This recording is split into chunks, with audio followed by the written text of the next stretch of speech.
Hey everybody, it's Brooke with WTI. I hate the thought of touching a dirty soap dispenser when my hands are dirty because who knows what has been on our hands before.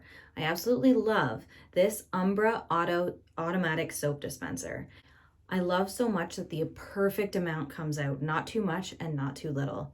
Another thing I really appreciate is that there's a little window on the front so you can see how much you have left. I really like that it has a power button, so when you're trying to clean around it, you can turn the power off so it's not going to be wasting your soap. Also, the light will turn red when it's time to change the batteries, but they last a really long time.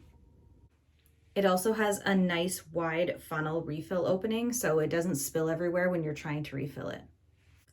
If you're like me and hate the thought of touching a dirty soap spout, I highly recommend this automatic dispenser. It has been going for a long time on one set of batteries and it gives the perfect amount. It also looks really nice sitting out.